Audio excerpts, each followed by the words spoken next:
Hai guys, selamat berjumpa kembali dengan novel populer viral kesayangan Anda ini. Saat ini admin ingin menghadirkan sebuah novel yang alur ceritanya sangat menarik dan seru. Novel ini berjudul Kaisar Agung Seni Bela Diri. Sebelum mengikuti keseruan ceritanya, mohon bantuan kalian untuk subscribe, like, dan share video-video yang ada di channel ini. Selamat menikmati.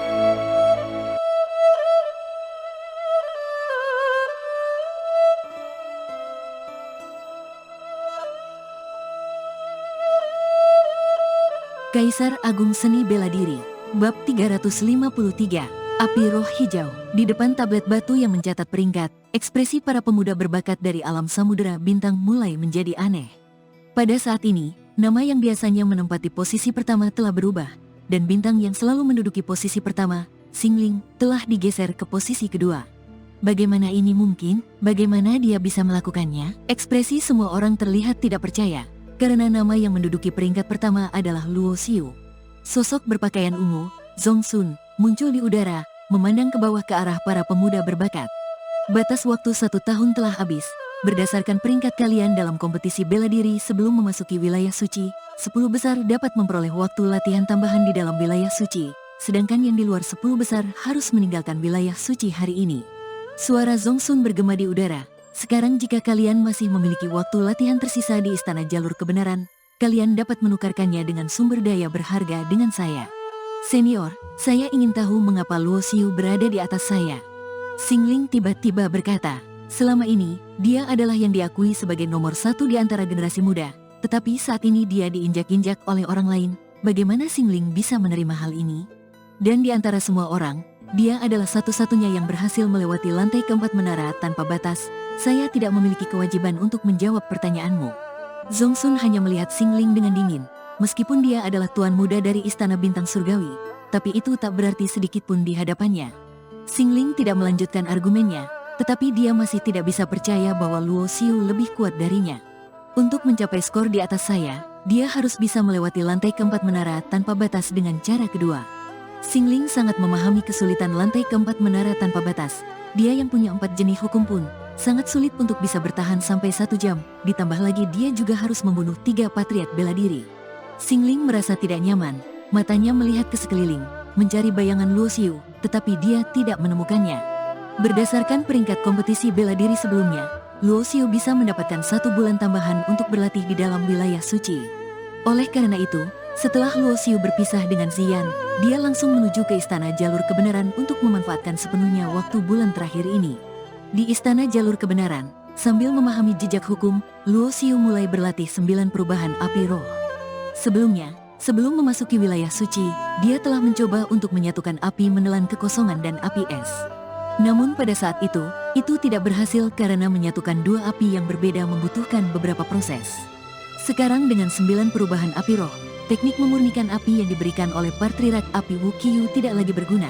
Jadi kali ini, Luo Xiu tidak menyatukan 2 api, tetapi mencoba menelannya. Dibandingkan dengan penyatuan, menelan api sepertinya lebih berguna. Memang sudah ditakdirkan salah satu dari kedua api itu harus menghilang. Dengan menekan segel, api coklat merah meluap dari dantian Luo Xiu, membentuk bayi, membuka mulutnya dan menelan api es yang berbentuk ular biru, dan langsung memasukkannya ke dalam perutnya. Boom! Dalam sekejap, energi yang sangat panas menyelimuti seluruh tubuh, membuat setiap bagian tubuh Luo Xiu terbakar. Rasa sakit ini cukup untuk menyiksa orang sampai mati. Tetapi Luo Xiu masih bertahan dengan tekad yang kuat. Menurut catatan 9 perubahan api roh, proses menelan api juga memiliki potensi kegagalan. Jika gagal, api yang ditelan akan menjadi liar dan mengamuk, menyebabkan serangan balik kepada orang yang mencoba memurnikannya, sehingga seluruh proses menelan api tidak boleh ada kesalahan sedikitpun. Luo Xiu diam-diam menggunakan vital sejatinya, mengendalikan api roh menelan kekosongan sesuai dengan 9 perubahan api roh, sambil terus mengeluarkan segel untuk membimbingnya, mengubah api itu menjadi bayi seperti sekarang. Api roh menelan kekosongan duduk bersila di dantian, mulai melumat kekuatan dari api es. Api toh adalah barang aneh yang diciptakan oleh langit dan bumi.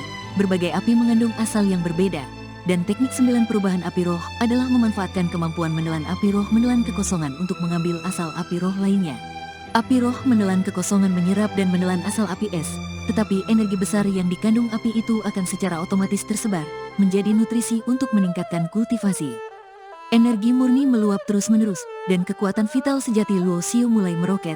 berkilauan. Ketika api roh menelan kekosongan berhasil menjinakkan kekuatan api es, kultivasi Luo Xiu juga mencapai titik kritis, hampir mencapai puncak pangeran bela diri level 7. Luo Xiu merasa senang. Saat dia pertama kali masuk ke wilayah suci, dia hanya baru berada di ranah pangeran bela diri tingkat pertama, tidak pernah berpikir bahwa dalam 1 tahun lebih, dia hampir mencapai pangeran bela diri level ke-7.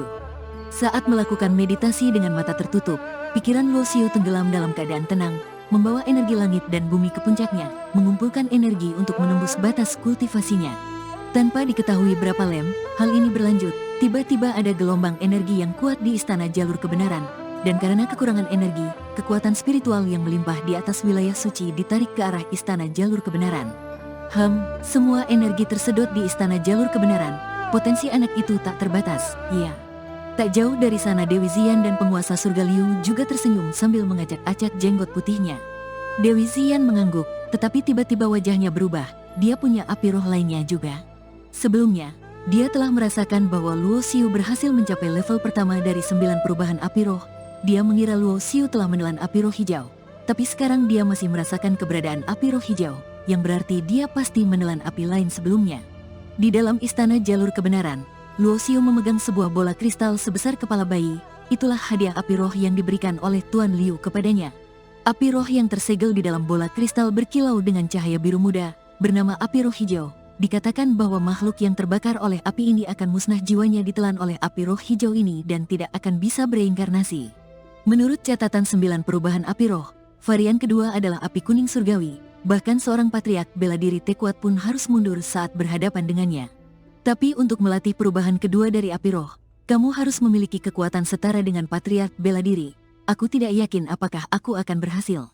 Jidat Luo Xiu berkerut. Meskipun berhasil melewati lantai keempat menara tanpa batas, itu hanya membuktikan bahwa dia memiliki kekuatan untuk menantang patriark bela diri biasa. Tetapi perubahan kedua api roh ini sangatlah hebat, dan jika tidak terkendali, dampaknya bisa sangat buruk. Luo Xiu tidak ragu-ragu, dia menghancurkan bola kristal dengan satu tangan, dan langsung menelan api roh hijau itu ke dalam dantiannya. Beberapa tahun terakhir, kultivasinya telah meningkat dengan cepat, tetapi itu tidak dilaluinya dengan mudah. Dia telah melewati banyak kesulitan, jadi dia sangat mengerti bahwa dalam kultivasi seni bela diri, terutama ketika menghadapi kesempatan untuk menerobos, yang diperlukan hanyalah keberanian. Selain keberanian, itu juga tentang keyakinan bahwa dia tidak akan pernah gagal. Mungkin karena menelan perubahan api roh yang berubah menjadi lebih kuat seperti api kuning surgawi, perubahan kedua api roh itu hanya membutuhkan sekitar 10 hari. Dengan bantuan energi dari api es dan api roh hijau, kultivasi Luo Xiu akhirnya berhasil melewati batasnya dan masuk ke pangeran bela diri level 7. Berhasil, Luo Xiu membuka mata dengan tiba-tiba. Sekarang dia sudah mencapai pangeran bela diri level ke-7, jadi langkah berikutnya adalah bagaimana dia dapat mencapai tingkat santo bela diri. Dengan dukungan dari manik hitam kegelapan, sekarang basis kultivasiku setara dengan santo bela diri level ke-7. Wajah Luo Xiu penuh semangat. Tingkat santo bela diri adalah tinggi dalam satu wilayah, tetapi di seluruh alam samudera bintang, itu tidak banyak berarti. Hanya jika seseorang mencapai tingkat patriark bela diri, mereka dapat membunuh kultivar yang lebih tinggi tingkatannya, dan itu bukan hanya sekadar omong kosong. Ketika berhasil melatih perubahan kedua api roh, dan kultivasi telah mencapai pangeran bela diri level ke-7, selama beberapa hari berikutnya, Luo Xiu sepenuhnya fokus pada pemahaman terhadap hukum. Sebelumnya, dia selalu tidak dapat menemukan petunjuk dalam gambar hukum asal keempat, tetapi seiring dengan pemahamannya yang mencapai pemahaman hukum level menengah, banyak yang sebelumnya tidak dimengerti menjadi jelas. Sementara itu, di puncak gunung wilayah suci, Dewi, Luo Xiu telah pergi. Tuan Liu berjalan ke belakang Dewi Ziyan dan berkata, "Ya, aku sudah tahu. Aku harap dia tidak akan mengecewakanku." Mata Dewi Ziyan menatap ke kejauhan. "Mengapa kamu tidak membiarkannya tinggal di wilayah suci? Dengan kondisi kultivasi di sana, dengan bakatnya, dia bisa berkembang lebih cepat." Tuan Liu bertanya heran. Dewi Ziyan menggelengkan kepalanya. Setiap bakat memiliki takdirnya sendiri. Jika kita campur tangan terlalu banyak, itu akan mempengaruhi perkembangan pribadinya sendiri. Aku telah memberi arahan padanya sebanyak yang bisa aku lakukan.